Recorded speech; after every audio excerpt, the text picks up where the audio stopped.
नमस्कार दोस्तों, आप सभी का विवेक एकेडमी पर स्वागत है। मैं विवेक। आप सभी को पिछली क्लास में हमने प्रकृति और मानव के बीच संबंध स्थापित करना बताया था कि कैसे, मतलब क्या राय है जियोग्राफरों का, तो उनकी राय हमने यहाँ पर आप सभी को बताया। तो ठीक है दोस्तों, आज हम पृथ्वी की संरचना के बारे में बात करेंगे। पिछली क्लास में हमने आप सभी को बताया था कि नेक्स्ट क्लास जो हमारी होगी वो पृथ्वी की संरचना के बारे में है। तो आइए दोस्तों, आप सभी लोग जानते हैं कि पृथ्वी की संरचना जो है, मैं उसे कुछ इस प्रकार से बनाता हूँ और फिर उसमें मैं ये बताता हूँ कि पृथ्वी के कितने परत हैं और उन परतों का नाम क्या है और उन परतों में कौन से तत्व पाए जाते हैं, मैं वो सब बता रहा हूँ।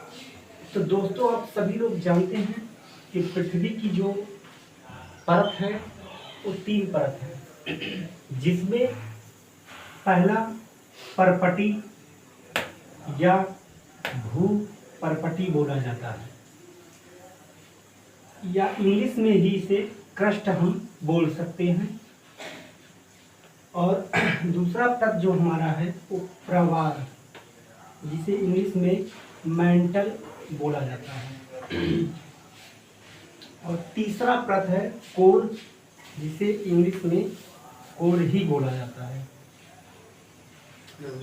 दोस्तों, आप सभी लोग जानते हैं कि हमने परपटी, प्रवार और कोर के बारे में यहाँ बताया, इन परतों का नाम।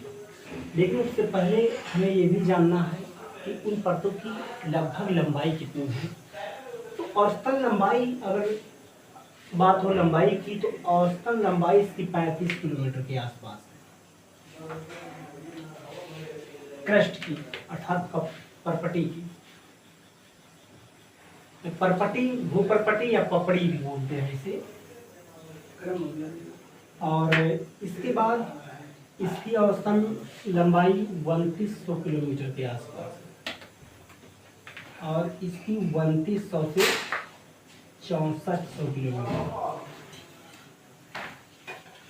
और अब फिर हम आगे बात करते हैं कि जो हमारे क्रस्ट और मेंटल जहाँ पर मिलते हैं उन तत्व का नाम क्या है। नाम की बात करते हैं तो जहाँ मिलते हैं, तो ये जहाँ मिलेंगे वो एक जोड़ बनेगा, जिसे असंबद्धता बोला जाता है। ये जोड़ जहाँ मिलते हैं उसे मोहु असंबद्धता बोला जाता है, मोहु असंबद्धता। और फिर ये जहाँ पर मिलते हैं इसे गोटेनबर्ग असंबद्धता,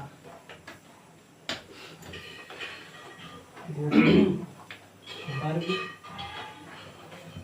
असंबद्धता। और फिर एक बात हम चर्चा करते हैं कि यहाँ बीच में एक परत पाया जाता है जिसे एस्ट्रोस्फीयर बोला जाता है। एस्ट्रोस्फीयर,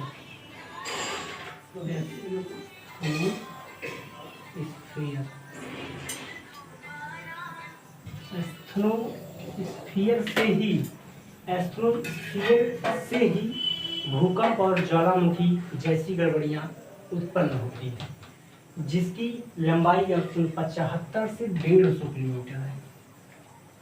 75 से 150 किलोमीटर के आसपास है।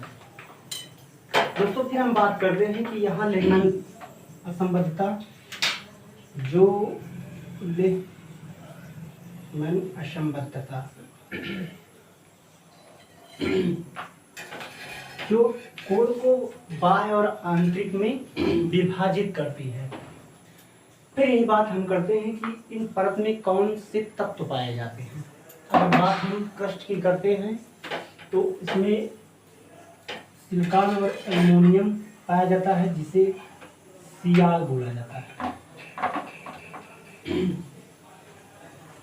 और इसमें सिलिकॉन और मैग्नीशियम दूसरे परत में, सिलिकॉन और मैग्नीशियम, जिसे सीमा बोला जाता है। और इसमें निकिल और आयरन जिसे निफे बोला जाता है, निकिल और आयरन।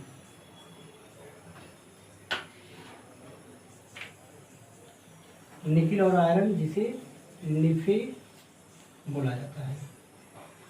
तो दोस्तों इस प्रकार से पृथ्वी की संरचना हम यहाँ पर आप लोगों को बताएं। अब बात अगर होती है पृथ्वी की आंतरिक संरचना के बारे में, तो पृथ्वी की आंतरिक संरचना के बारे में जो अध्ययन किया जाता है वो भूकंप से निकलने वाले तरंगों के माध्यम से होता है। भूकंप से 3 प्रकार के तरंग निकलते हैं, पी, एस और यल। इन तीनों तरंगों पर चर्चा हम अगली क्लास में लेंगे। आज हम यहीं तक, और आप लोग कमेंट बॉक्स में कमेंट करके जरूर बताएं कैसा लगा वीडियो आप लोगों को। धन्यवाद।